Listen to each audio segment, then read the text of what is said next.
Hello everyone, I'd like to welcome all of you to today's Gopher Solutions webinar. My name is Tabor Swatsky. For those of you who are new to our webinar series, this is a monthly webinar focusing on a variety of physical education subjects and topics. Past webinar topics have included PE teachers presenting on specific activities like assessment, fitness, and classroom management. Past presenters have included Dr. Robert Pangrazi, Dr. John Medina, and Gene Blades. Our presenters have done a great job of bringing useful topics and information to the field of physical education. Our webinars will almost always occur the third week of the month. All attendees of today's webinar will receive a certificate of participation for 1 hour of educational credit. Also today, all attendees will be entered to win the UltraFit Step Perfect Fitness Steps Rainbow Set. The Step Perfect Fitness Step is a unique step with an arched design that provides amazing workout versatility and convenient nesting storage. It's valued at $329. Today's webinar is titled How to Implement Zero-Hour PE Successfully with Tim Collins and Jeff Corkish. Before I introduce Jeff and Tim, I wanted to mention that you will have the chance to ask questions during the presentation. Your questions are only visible to me, the moderator, so feel free to ask any questions you might have during the presentation at any time. Questions can be typed in the questions area on the right side of your screen at any time during the webinar. We'll accumulate the questions throughout the presentation, and we'll have a chance to address your questions with Tim and Jeff at the end of the presentation. Today, I have the pleasure of introducing our presenters, Tim Collins and Jeff Corkish. Tim is the superintendent of the Hastings School District in Minnesota. Hastings is a suburban school district with an enrollment of approximately 4,600 students. Tim received his BA degree in elementary education with a minor in special education and a coaching certificate. Over a 10-year period during his teaching career, he served as a football, basketball, and baseball coach for several high schools in the state of Minnesota. In 1995, he became the superintendent in a small rural school district, and since that time has spent many hours helping to coach youth softball and basketball programs, of which his 3 daughters were involved in. For the past 10 years, while serving as the Hastings School District Superintendent, Tim has also had the pleasure of being the assistant varsity softball coach over the time frame that all 3 of his daughters competed at the high school level. Our other presenter, Jeff Corkish. Jeff has been teaching for Hastings Public Schools in Minnesota for 16 years. Prior to joining the staff at Hastings High School, Jeff taught for 2 years at the University of North Dakota in Grand Forks as a graduate teaching assistant. Mr. Corkish has been the head women's hockey coach for 16 years. He has coached baseball for 5 years and golf for 2 years. Jeff's hockey experience is extensive. He has been coaching hockey since he was 15 years old, starting with Trent Yawney's Hockey School in Canada. At this time, I will turn it over to our presenters. Tim and Jeff, it's all yours. Well, thank you very much. My name is Tim Collins, and I'm the superintendent of the Hastings School District, as you've already heard, and I'm glad that Jeff said that he would do this with me. It's definitely new to us. We've never done a webinar before, so we're really hoping that those of you in attendance today get something out of it, because that's what we want in everything that we do. We want to be able to bring you some ideas and concepts that we've taken from other school districts as well. And as was stated earlier, Hastings is a school district near the metropolitan area in Minnesota. It's a suburban school district. We graduate approximately 400 students each year. We've had about 450, and we've been in slight decline.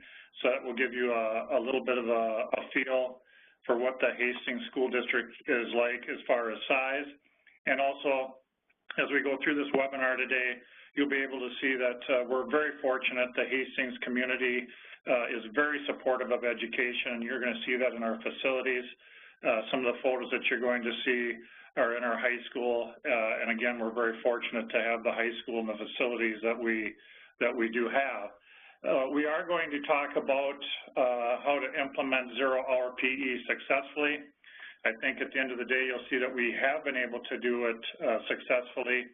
We're also going to talk just about our program at the high school to begin with, because before we even got to zero-hour, there was a lot of discussion on how we should change our program, what should we change, why should we change it. But to give you a feel for what zero-hour is, and we're going to get into it more later on in our webinar, basically zero-hour at the high school level, we're on a 7-period day. So that means that 0 hour starts before the first period. Classes start at 6:50 a.m. and they do go into the first hour class. We leave enough time so that students can shower, so that they can have breakfast, and it's not an everyday program, as you'll hear later on. The program then means that a student will come at least 2 days a week. They need to find transportation to the class.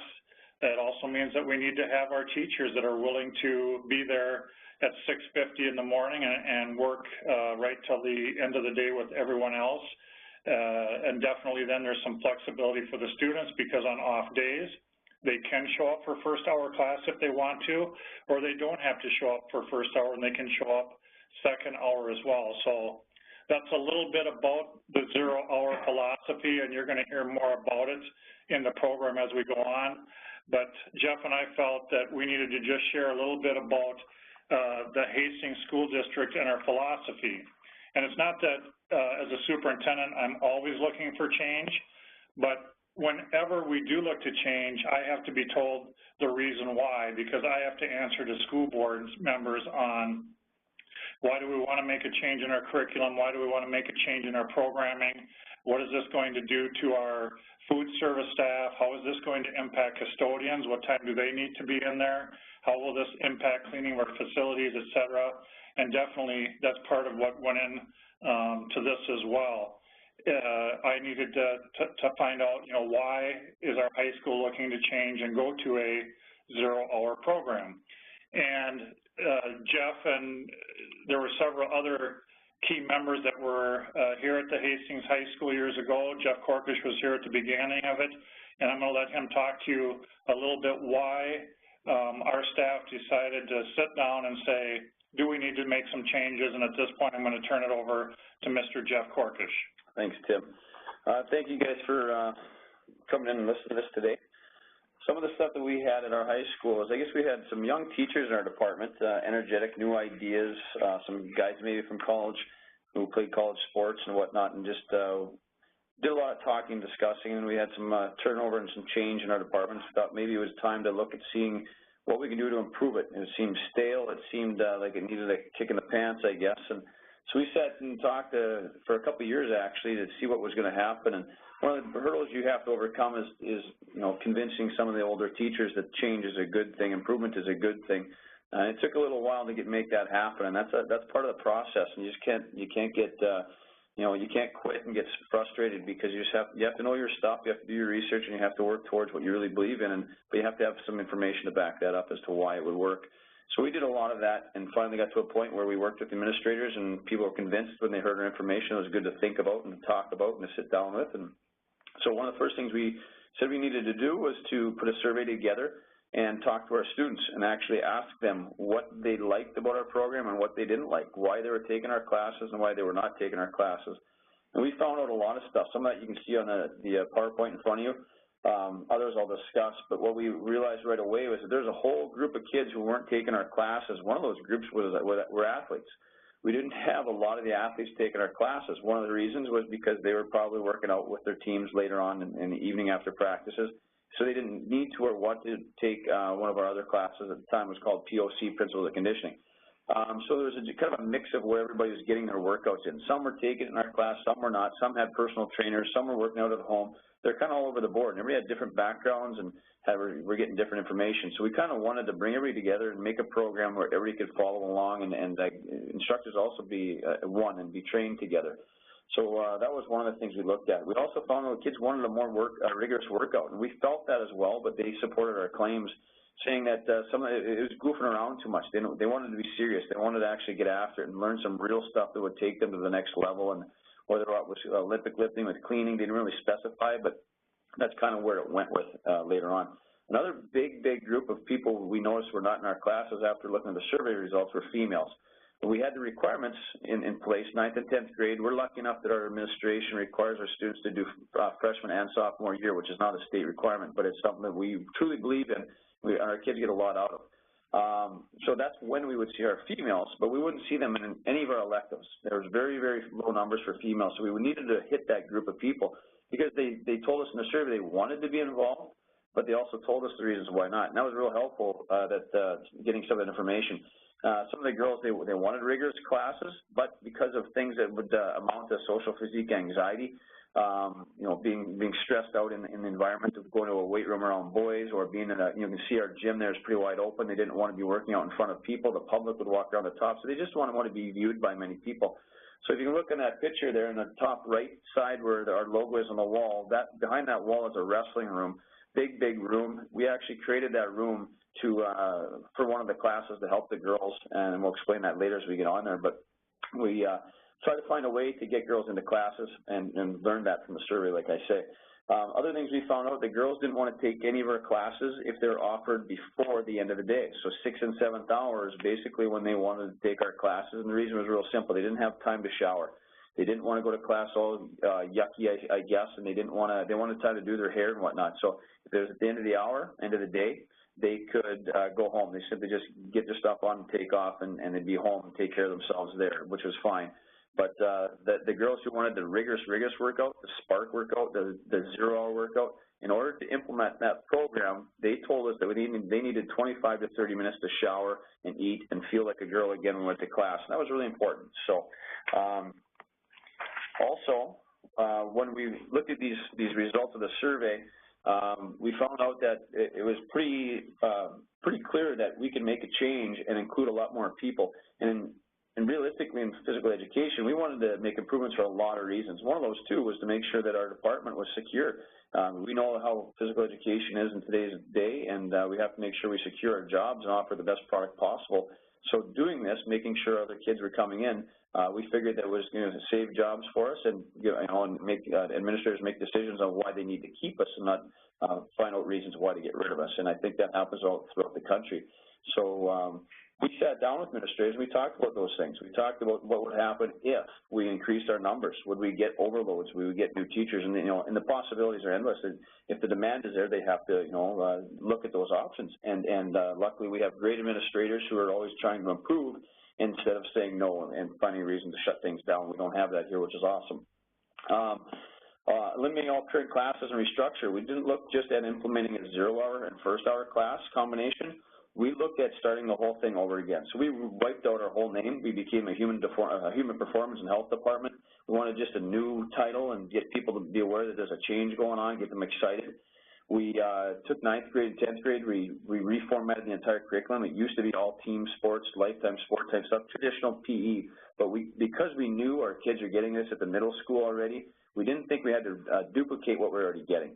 So we wanted to start 9th grade as an introduction to fitness and training, and 10th grade would be a supplement to that, continuation. Since it's required, we knew we were going to get all those kids during that entire period of time.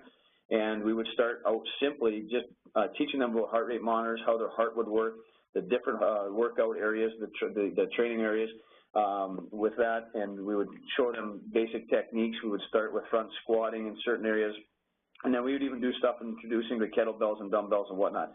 One of the problems we had was equipment. We had to find out what commitment the school could make to us to make sure we have the right equipment. Luckily for us, it was also a curriculum a period for us where we were reviewing our curriculum, and part of that is you get some textbook money. Well, we turned that textbook money into equipment, which were actually heart rate monitors. So that's how we got our start. And then we took different grants and just continually added equipment as we go. And even this year, we're adding more stuff, such as a weight room floor and some racks and things. So it's an ongoing process. So that's kind of where this all started from. The philosophy behind our instructions, how do we come to get to this point, is that the surveys told us kids wanted fitness. They didn't want games anymore. They were tired of the games. We noticed in the games that they were lazy, they weren't competing, and there's a variety of reasons why they wouldn't compete, because maybe the athletes didn't want to work with the other kids are intimidated by the athletes, and whatnot. So it was just one of those things. They said, we want fitness. We want to get in shape. It was athletes wanted to go to college and get scholarships or try to play in D3 or whatever it might be. Other kids just wanted to be in good shape and get strong. So there's lots of reasons why we went the fitness route. And when we did that, we started looking at how to do it properly, because all of our instructors played college athletics at one point, and we also had the opportunity for the 0-hour class to bring in a couple of extra people, which we'll talk about in a bit, to help us out. But we all went through it ourselves as athletes, but it's been a while since we were in that position. We never actually had to teach that stuff. We had our college classes and background there. So we knew one thing we had to do, and the administration supported, we had to get out and get retrained. We had to go out and get extensive training to make sure, number one, we weren't going to hurt anybody. Two, is we put a program in place that was great for our kids, that was actually beneficial for them in Hastings. It might not work for people in Edina or Minnetonka specifically, but it can be tweaked to make it work, but for us, we had to make one for us. So we started out by researching the NSCA, National Strength Conditioning Association, finding out if we should get our certifications there. We found a lot of information. We studied their information. We got to the point where we could take the tests. We just didn't believe in spending all that money on certifications all the time. When we were ready to go with we had the knowledge and the background and whatnot, we just decided to keep the money in our pocket and spend that in the classrooms and on equipment and whatnot instead. Then we moved on and we met with Cal Dietz. We had a little hookup there. One of our teachers used to go to the U and wrestle there, so we knew Cal Dietz. We sat down with him for a few hours one day, and we've kept that relationship every year. He helps us out quite a bit, guides us a little bit, feeds us information when we need information that we have questions about, whether it's testing or whatnot. He also introduced us to Allie Willier, who is the Olympic lifting coach worldwide, travels all over the world, Japan. She's in Miami the week she was working with us. She's been trained by the best, and we wanted to bring the best in because she is phenomenal. I would highly recommend Allie Willier to anybody. She is so inspirational, and she great for females. She came in and actually trained some of our top athletes and our coaches. So one of the things we did is we didn't just have her talk to us. She actually walked us through 4 hours of training one day in Olympic lifting, and then a bunch of us went up into Little Canada and did a little deal with her there on snatching for 3 or 4 hours there as well. So we worked with her quite a bit. Then we moved on with Ryan McDonough and a few other people that just kind of followed the chain there and the connection. So we're presently learning about energy systems and things like that to develop our systems, our program to be even be better. I just want to interject at this time that this part was very critical to administrators and myself. It was not just that you want to get together and change the names of the classes or change the name of the programming.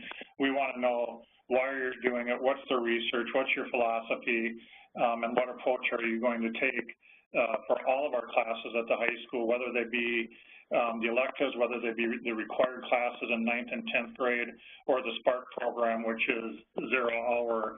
And Jeff will just share real quickly, as you can see here, some of the elective classes that then came from this discussion. Like I said, thank you, Tim. It was we used to have a lifting class, but it was kind of a ragtag. It was a good class. It just needed a little bit of a kick in the pants as well. So we re-energized that. We basically raised the bar a little bit and let kids know that if you want to get stronger, we started educating them in our health class, 9th grade health class, about the reasons why to get stronger. Fat loss and becoming strong also helps you maintain your weight and keeps your metabolism going. Just giving them that basic background of why it's good, why it's really good for females. And that's the group we really started to target so that they understand that lifting is a good thing. So we have some kids who just don't like the running, the sprinting, the hill climbing, that type of stuff, that rigorous stuff that when you get going there, cardio-wise. They love the weight room. So we took their weight room and we designed lift class. And it has actually been very, very good. They've been stealing some kids actually from our 0 class because they want to really be in there 5 days a week. So it's kind of a nice option for kids who maybe not be able to have a ride to SPARQ 0 hour, whatever it might be. But it's a good class for us. Fit class is the one class that really helped us with our numbers in getting that female population involved. We ended up with quite a few kids, 70 or 80 girls in that class. And basically it's not advertised an all-girls class, but it is described in a way that they understand it's an all-girls class. We put that class into a wrestling room where it was closed. We had a projector system in there. We had teachers learn how to do some of the work that the kids really wanted to do, and it's been very, very popular for us. I would recommend that fit class for girls to anybody. It's been excellent. We did still have a group of kids who wanted to take competitive and lifetime type sports. We used to have a team sports. We used to have an individual sports. We combined the two because it just kept things fresh and kept it going all the time with good sports that kids enjoyed doing instead of splitting it up and having the kids get bored a little bit. So our juniors and seniors are the ones who are not in our elective team and lifetime type sports before. They showed interest, they wanted to, but they didn't want to do it with the 7th to 10th graders who were taking it presently back 6-7 years ago. So what we did is we allowed that once you get through your requirements, your 9th and 10th grade, you can then take your competitive and lifetime sports. So that the juniors and seniors started signing up again, and we ended up with I believe 4 sections a year, 2 each semester.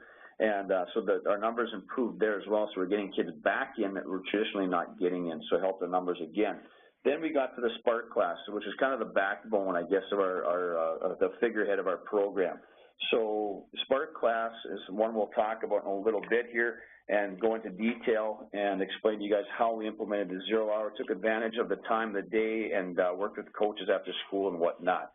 So this program, as you can see, it is speed, power, agility, reaction, quickness, and I think I'll let Tim kind of go off on this a bit. Yeah, I know that we've been questioned about, is this a SPARQ program that you can purchase or another program that's out there? And not really. It was what we came up with, or not we, our staff came up with for the speed, the power, the agility, the reaction, and the quickness. And in some of the photos that you've seen, our gymnasium, we're fortunate to have a walking track up above and a track on the outside. And in the mornings, when I go up there some mornings, it's really very systematic. The kids are intense. They know what to do. They know what is expected. And you have seen photos of up to 80 to 90 kids going through the system, the agility, the speed, et cetera. And the components of the 0 hour, we talked about it a little bit at the beginning, and I know that some of you have checked in here at a later time, so we're going to review it again. For us in Hastings, our normal start time is around 7:45, 7:50. So for students that, this is an elective class. It's in their junior or their senior year. They can take it, 9th grade too now. So they have to get a ride to school, which means they have to get up probably at 6 o'clock in the morning. They have to get there at 6:50 a.m. The ending time is 8:15, which does allow them to shower and eat breakfast. As we talked about earlier, you have to have some communication then, because your food service staff needs to know that they're serving breakfast for one group of kids between 7:25 and 7:45, and now they need to know how many breakfasts that they're typically going to serve around the 8:30 time. Students then can go to second hour class. A day that a student is not in SPARQ, they have the option of coming to school for that first hour, and they can go to a study area, they can go to the commons area, and or they have the choice to arrive just for second hour class. Students participate 40 days out of the semester, and we're going to get into how they select that and how they select what days that they choose and how our staff know on which days that they are going to come. And of course, this all took, not from me, but from our high school administrators, some willingness to be flexible and tell some of our staff that this is how it's going to happen. Another key component, if you're thinking of doing a 0 hour, these are the 5 individuals right now. 3 of them are they're all teachers. 3 of them teach Bi-Ed. Another one of them is a football coach, or 2 of them are football coaches, but all 5 of them will come in there on the mornings on different days. Right now, you're listening to Jeff, so what does that mean? We're very fortunate that we have a staff that says, you know what, Tim, I will get up at 6 o'clock in the morning. As you heard earlier, Jeff is a hockey coach for us. So on these days when he comes in at, gets up at 6 o'clock, starts the class at 6:50, stays there till the end of the school day like all of our other teachers, and then goes coaches hockey and gets home at 7 o'clock. That's true of all these 5, and I said to him the other day, whenever one of them retires, resigns, or moves on, the next person we hire, they're not going to really have a choice. It's just part of what we do now and part of what is expected. We've never had a concern from our union on this because our union knew that Jeff, Chad, Dana, Jason, and Josh wanted to do this and that they were willing to extend their workday, so to speak. So SPARQ the program. I'm going to talk a little bit about all the planning that goes into it before the students even, or I'm not going to talk about it, Jeff's going to talk about all the work that those 5 individuals have to do prior to the students even going to their first class, and I'll let Jeff talk about that. Yeah, one of the things that we do every year in about March or April, we start bugging everybody who's in all the other programs, whether it's the National Honor Society, it could be the FCA, the assistant principals, whoever it might be. We start finding out what they want to do the following calendar year, so we're actually trying to get people way ahead of schedule because we want to get as organized as we possibly can. And people are very, very happy to do that. They're very good with us. So when we do that, we sit down and we get into the summer months once we started getting sports schedules in for the winter and the fall, and we get a big gold calendar and a dry erase board, and we get every single event on every single day. That could be tryouts for athletes, that could be section games, that is road games, and we start finding out where people are traveling to with the purpose of trying to be as organized as possible and to build our schedules so the kids are not getting put into things too much on one day. So when we work out, we want to make sure we're working out on a Monday when kids don't have games that night, when we know they have time to recover the next day. Recovery is probably the #1 thing we think about when we build that schedule, so we know kids are not gassing their neurological systems and that we're not frying them and making them useless for 4 or 5 days down the road. We know the football team is playing on Fridays, and we have to make sure that their double workouts that week are they're properly done and that the Monday is thought out, or Wednesday or Thursday, whichever day they fall on. Excuse me. Making sure that those are well thought out. And so we really do plan around everything. So some weeks we may have 3 days of class, so basically 3 workouts.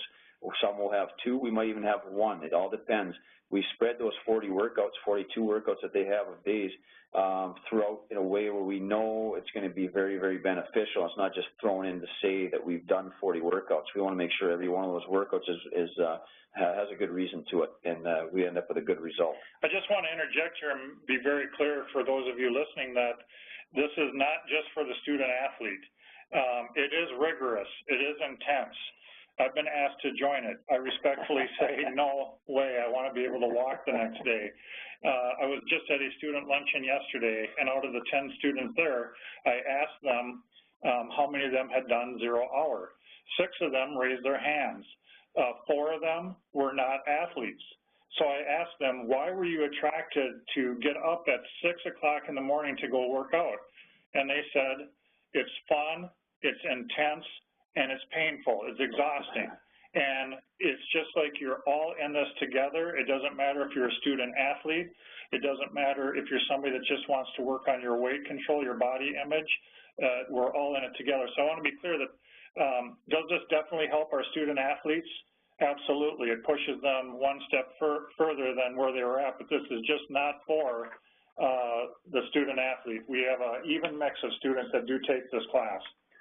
I think that's a great point, because that's changed over the years. It started out with the focus, people thinking it was just for athletes, and then people started to realize it was a great challenge.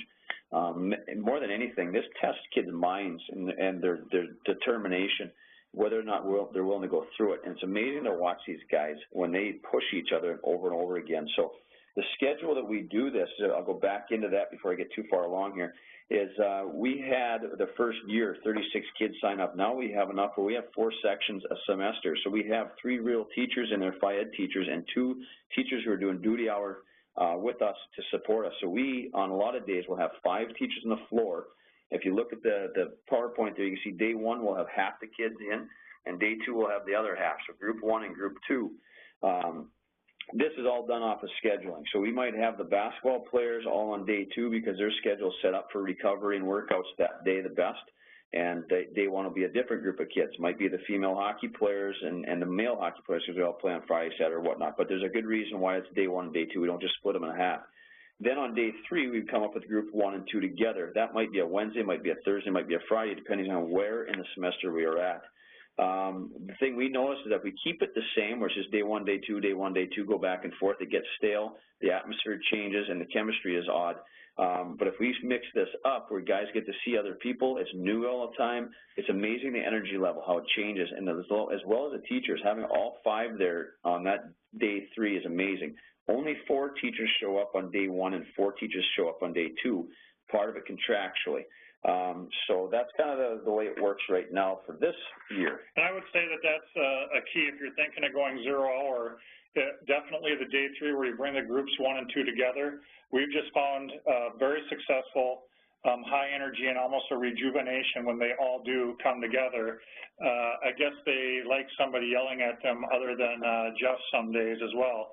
And I'll let Jeff talk about some of the pre and post tests and the fact that we do videotape these tests to make sure that students are pushing themselves to the max. Yeah, we've gone through this a few times. We sat down with Cal Dietz at the U, and that was some of the questions we had for him is, when we're testing, we want to test for a reason. What do you suggest testing? And we had some ideas, and we've changed. We implemented some of those ideas, and then we've altered some of those ideas and got to a point where we're happy with what we do for our students. You can see the 9 different tests that we do there, and we have a good reason for pretty much all of those, and we want to make sure that the workouts that we do support those.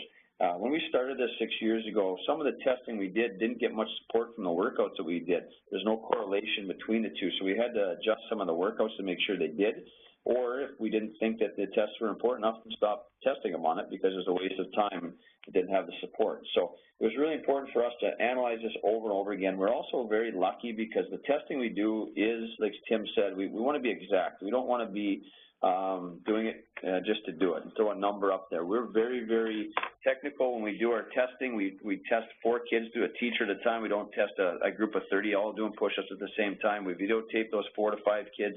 We also have laser-guided timing systems, so when we do our flying 30 or we do our 40-yard dash, we are doing it with a laser-guided system, so the kids can look back year after year and go, that's a true test, and that was a fast kid. It wasn't just the fact that this teacher had a slow thumb.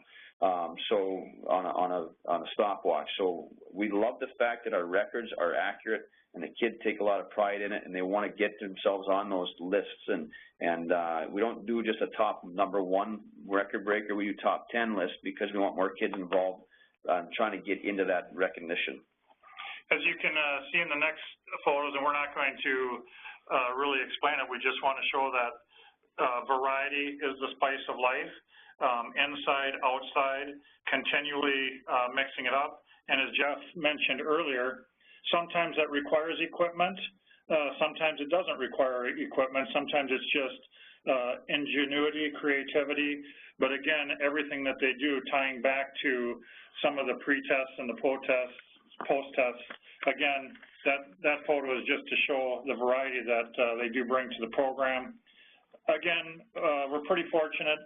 We also have a Hastings Public School Foundation, which is very supportive of classroom initiatives, creativity, and our foundation views Jeff and his staff to be very creative, very willing to try anything new, and they've been fortunate to receive some of the iPads, the heart rate monitors.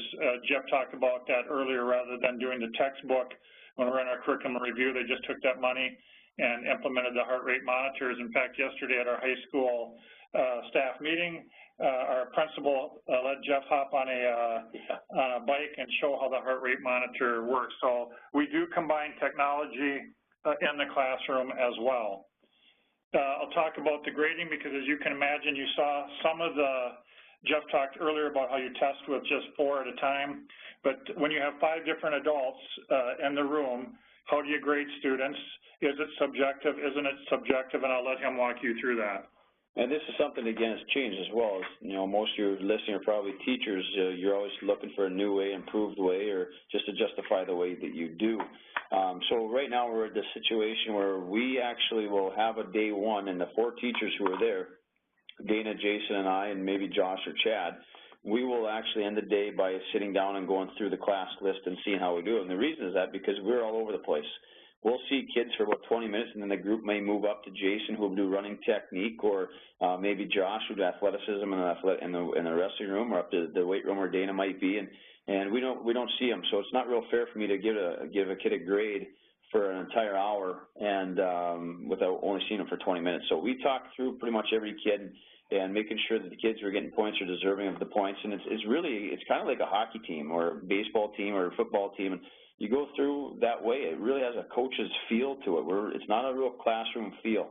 So you're trying to get the kids to work as hard as they possibly can and buy into your systems, and you go through who's lacking, who's not, who deserves ice time, I guess, and who doesn't. And when you find a kid that shouldn't be in the lineup, they're losing points pretty much, and that's kind of the way it is. You know, what's their demeanor? What's their behavior like? What's their attitude? Are they putting forth? Are they a kid that looks up at you to see if you're watching when they're doing push-ups? And then they get started, you know. And if we see that, we're going to take some points off a kid. How many times do we have to tell a kid to get moving? How to, you know, everybody has bad days, so we have to know the kids personally too, to know that what's going on in their lives, and give a kid a break if maybe they had a road game last night and they did come in because they had to, or it might be, well, whatever it might be, maybe that's injuries, you know. So we have to be discussing all the time who's getting what. Each day is 20 points, so we give kids 20 points per day. If they're late, of course, they lose points, all the little things that you go through in terms of just like a job placement. You want kids to have good habits, the team as well. So they lose points for the typical stuff you would see in gym class.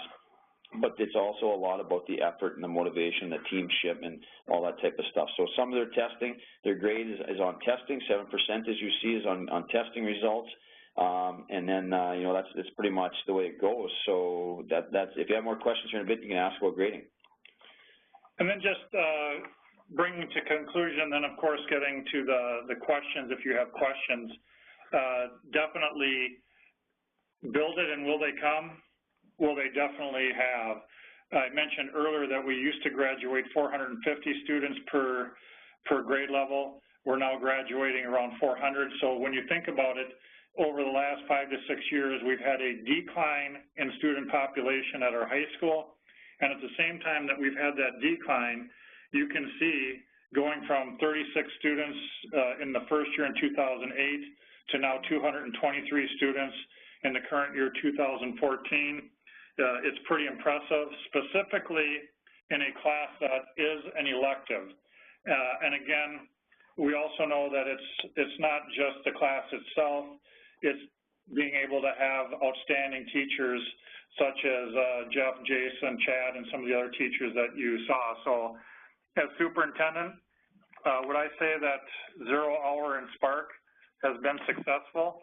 Absolutely, but in order for SPARQ to be successful, it meant that those other classes and how our staff changed the perception of human performance and gave the building blocks, that ignited a spark, sorry for the pun, that ignited a spark in students that they wanted to then take these classes as electives. It's been very successful, and it's going to be here. Jeff, I'm sorry to say, for the next 20 years of your career, you're going to be getting up at 6 o'clock in the morning and going home at 7 o'clock at night. With that, we'll open it up to any questions that you might have. All right, thanks a lot, guys.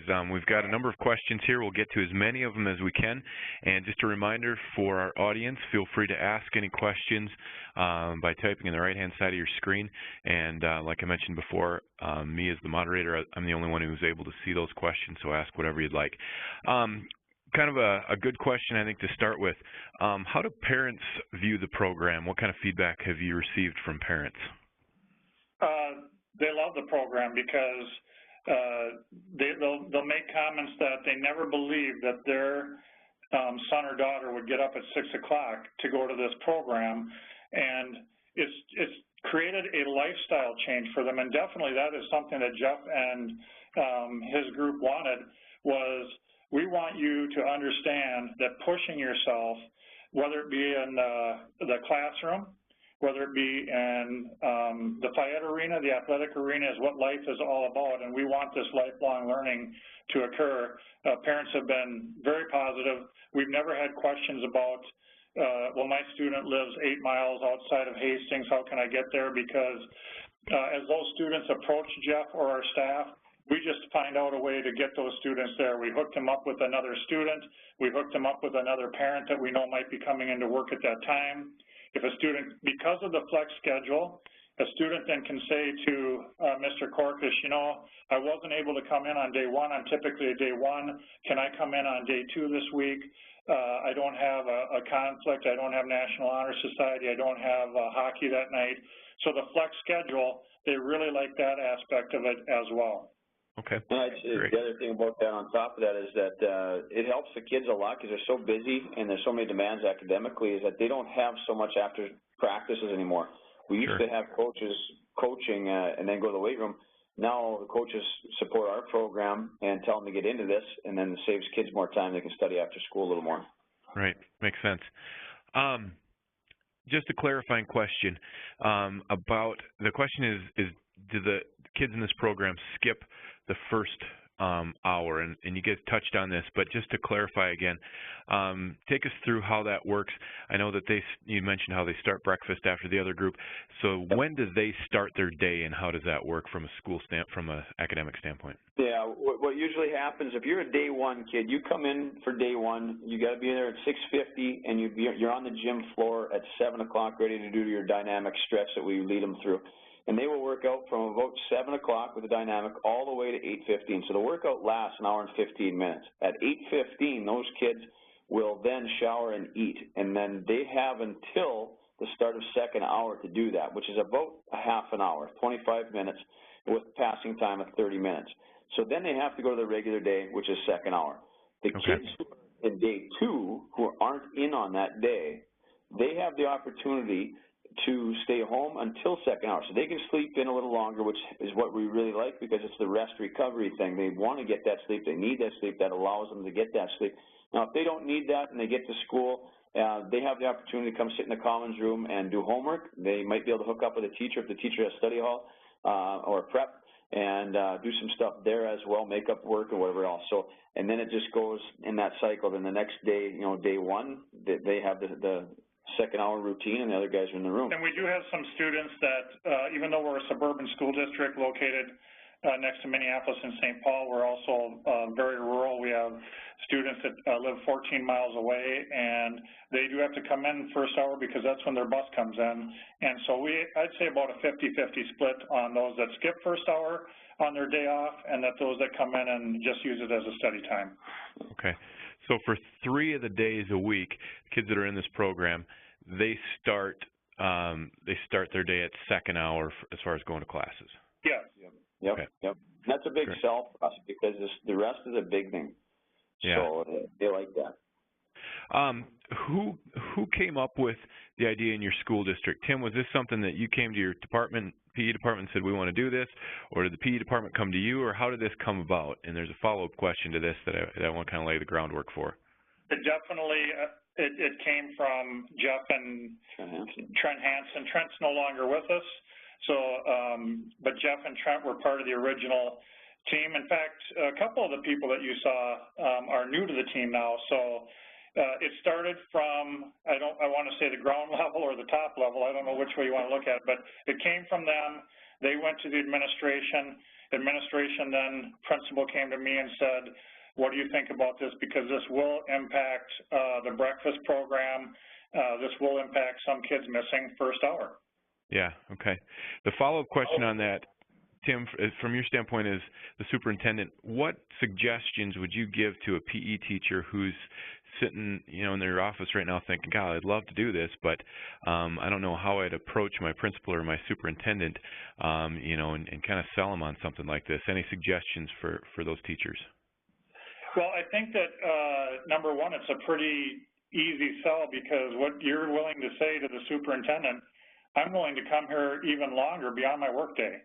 I'm willing to put in more time, and to me, your ears perk up then. What? You're willing to get up at 6 o'clock in the morning and come here, and I think that that definitely helps sell it, because people were willing. Like I said, we have 5 people that come in, and they're here, and they're all coaches as well. So not only are they there in the classroom, but they're here till 6 o'clock at night. And then if Jeff has a game somewhere else, he's not getting home till 10 o'clock at night. So we realize the commitment, and I'm hoping that administrators listening, and our staff overall, I wouldn't say that our food service fought it. We're pretty, but there might be some food service staffs that are like, seriously, we have to do this again. We're trying to get the meals prepared for the day, and now we have to serve breakfast later. And you need a high school principal then that's going to say, yes, you are. Yeah. And we've had good luck there, Cooks. I mean, they've actually come to us before we come to them now in the fall. I mean, hey, when's your kids coming in? They're really great about it. They're phenomenal. So they see how positive it is. They get into it. Nice. A couple nuts and bolts questions. Some curiosity. How big is your high school? Do you have one high school in Hastings or multiple? We have one high school in Hastings. There's 1,600 students, grades 9 through 12. The facility that you saw, and that's one of the other beauties of going at 6:50 in the morning. You have use of the entire facility because, trust me, you're the only one there wanting to work out. And we're fortunate that we have 5 gyms in a row with a running track, a walking track, a wrestling room attached right to it. So there's lots of space, and that definitely helps with our program as well. Great. From a data tracking and storage standpoint, a question is, how do you store your data to track it year after year?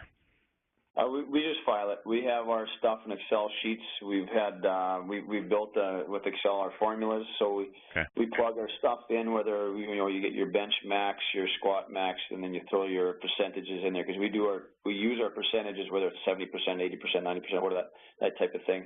And we'll keep that. So we'll have kids come in 9th grade. We actually start testing our 9th graders on 7 of the 9 tests. We don't test them in the squat or clean.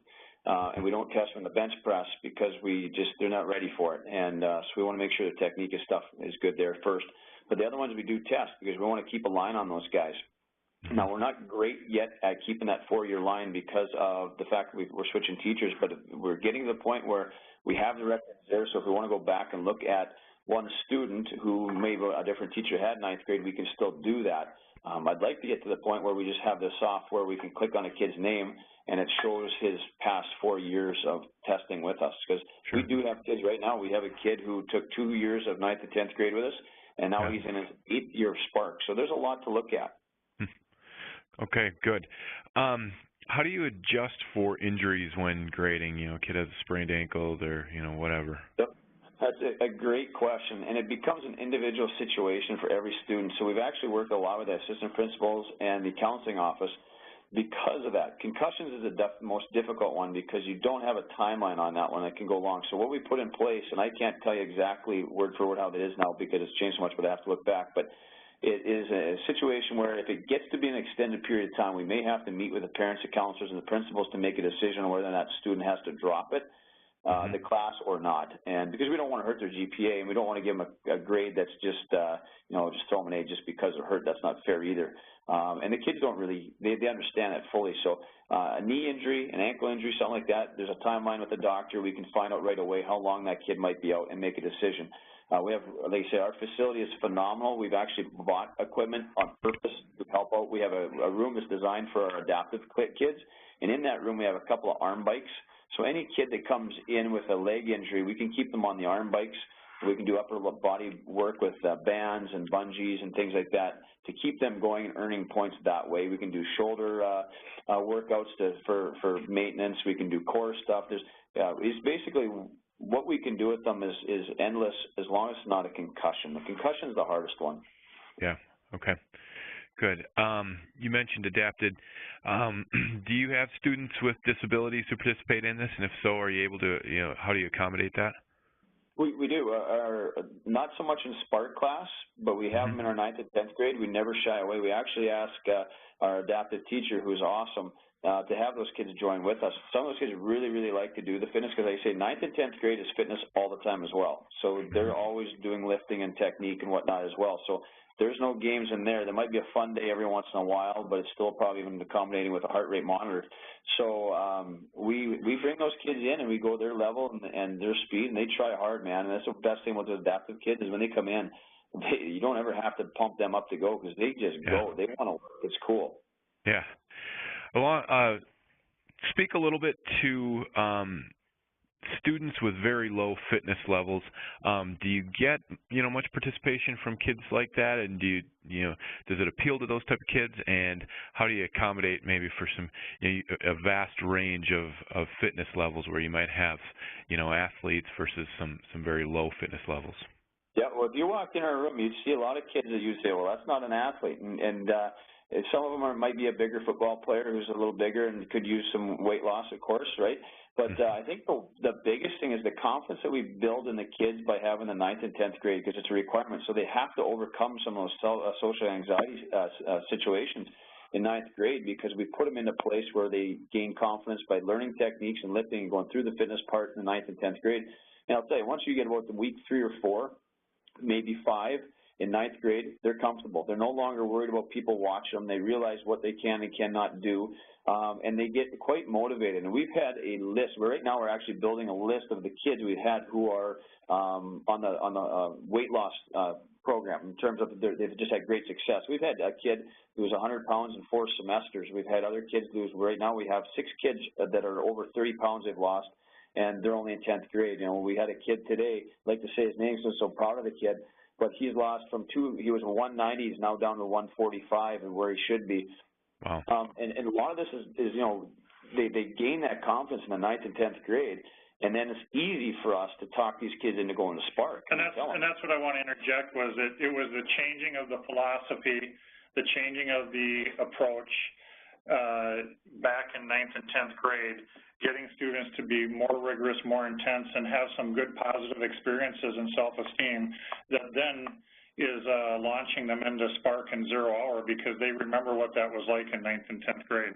Right, right. They know we care. I mean, that's the thing is that they know, they think it's for athletics. A lot of these kids think they're, you know, they want to be the next D1 scholarship. Well, we get one of those every second year, so that's not our focus. Our focus is, you know, we want to make our sports good, of course, and strong, but the whole end of this is making them great citizens and great people and having these kids be healthy. You know, and every school goes through suicides and depression. We've gone through our list, and that's what we're trying to avoid with a lot of these kids. Give them confidence, raise their self-esteem, know that they can do these things, and we're seeing that's, to me, the biggest success we have is that right there, is to how these kids, and we know that because we have kids come every single week to come back who left high school and graduated, and they're coming back to work out with us and help lead classes. It's amazing how many of these kids are now actually going into our field and becoming teachers, and that never happened, ever happened when we were doing it. It's pretty motivating.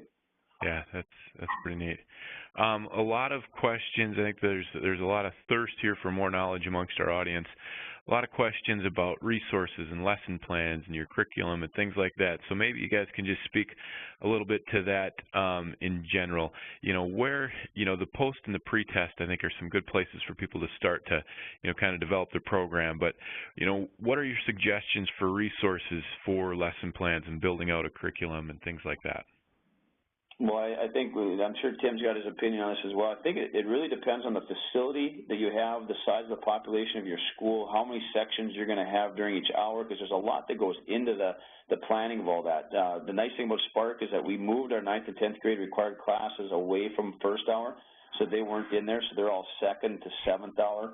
And I tell you, it really depends, and we've changed everything because of our facilities, and every year we work hard to gain financial money there to help buy more equipment and more things that will help us out, and we're always searching for new areas of the school to work out in too. So we'll be in the auditorium working on stairs, and we're lucky to have a beautiful auditorium, 57 steps, to be able to do that. We've also done dumbbell walks on other stairwells in the school. We've used every inch of that school. And we've kind of just learned as we go. We talk with Cal Dietz and some of those guys. We look at the workouts they have. We'll study workouts other people do and talk to many, many people.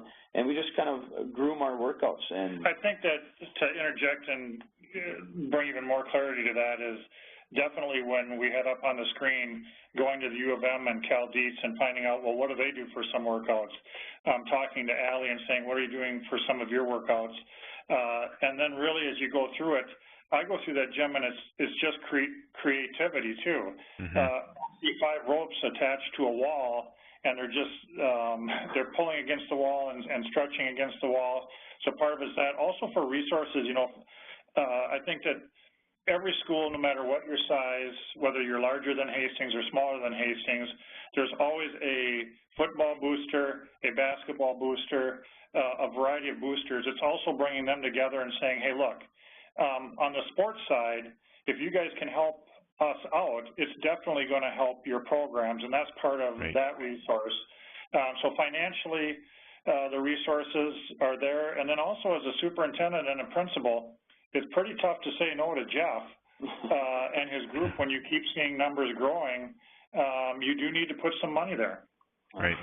Right. Yeah, I think the people listening, if you're thinking about implementing this, you have to have a real long-term goal. You have to really think this out really, really well. Look at your entire facility as to how you would want it, and then just know that you're going to have to piece it together unless you get, you know, your St. Michael's or something like that who can throw 250 grand in 1 year. We can't do that. So we'd throw 10 here, 12 there, 17 here. We started out with a big chunk of 60,000 with the curriculum. That was our textbook money, though, so that's not something that's going to come every year. So, and we didn't have that advice. We've kind of pieced this together, and we go, oh, I wish we didn't do this.